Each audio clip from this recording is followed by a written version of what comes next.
ಇವತ್ತಾದ್ರೂ ಒಂದು ಒಳ್ಳೆ ಮುಖ ತೋರ್ಸಪ್ಪ. ನೀವು ಮತದಾನವನ್ನ ಮಾಡಿದ್ರೆ ಅದರಲ್ಲೂ ಸದ್ಯ ಈಗ ನಮ್ ಜೊತೆ ಅವರಿದ್ದಾರೆ.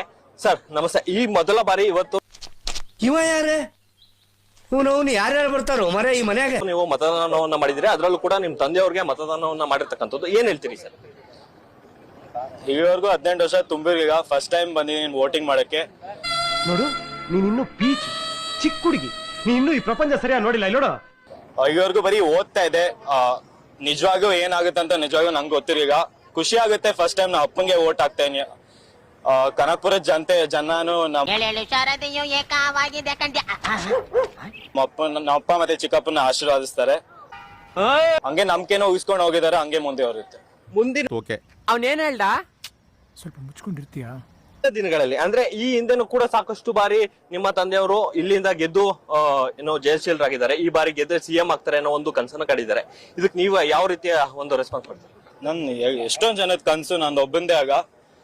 ನಾಚಿಕೆ ಆಗೋದಿಲ್ಲ ಈ ತರ ಮಾತಾಡೋದಕ್ಕೆ? ರಬಿಶ್. ಕಷ್ಟಪಟ್ಟಿದ್ದಾರೆ. 5 ಗ್ಯಾರಂಟಿನೂ ವರ್ಕೌಟ್ ಆಗ್ತಾ ಇದೆ. ಕೆಗೋ ಹಗಿರ್ಗಿ ಈಗ ಅಂತ ಅದ ಅವನ್ ಭಾಷೆ ಮಾತಾಡಿದ್ದ ಅದೊಂದು ಭಾಷೆ ಅಲ್ಲ. ಕೆಲವೊಂದ್ ಸಿಟಿಗೂ ತುಂಬಾ ವರ್ಕೌಟ್ ಆಗ್ತಿದೆ. ಅದ್ ಬೇಕಾಗಿರೋದು ಹೇಳಿ. ಬೇಕಾಗಿದೆ. ಈ ಸತಿ ಹಸ್ತ ಅಧಿಕಾರಕ್ಕೆ ಬರುತ್ತೆ. ಸಿಎಂ ಆಗೋದು ಹೈಕಮಾಂಡ್ ಬಿಟ್ಟಿದ್ದು. ಅಮೆರಿಕನ್ ಕೂತ್ಗಳಲ್ಲಿ ನೀನ್ ಗೆದ್ರೆ ತಾನೆ. ಈ ಬಾರಿ ಅಂದ್ರೆ ನೀವು ಪ್ರಚಾರಕ್ಕೂ ಕೂಡ ಇದೇ ಮೊದಲನೇ ಬಾರಿ ಬಂದಿದ್ರಿ. ಜನ ಕೂಡ ಯಾವ ರೀತಿ ರೆಸ್ಪಾನ್ಸ್ ಮಾಡಿದ್ರು, ಹಾಗೆ ಈಗಿನ ಯೂತ್ಸ್ ಏನು ಹೊಸದಾಗಿ ಮತದಾರ ಏನಿದ್ದಾರೆ ಅವರಿಗೆಲ್ಲ ಏನ್ ಹೇಳಕ್ ಇಷ್ಟಪಡ್ತೀವಿ? ನಾವ್ ಯಾರಿಗೂ ಮೋಸ ಮಾಡಿಲ್ಲ. ನಮ್ ಕನಕಪುರ ಜನ ಬರೀ ಪ್ರೀತಿ ತೋರ್ಸಿದಾರಪ್ಪ ಅಷ್ಟೇ.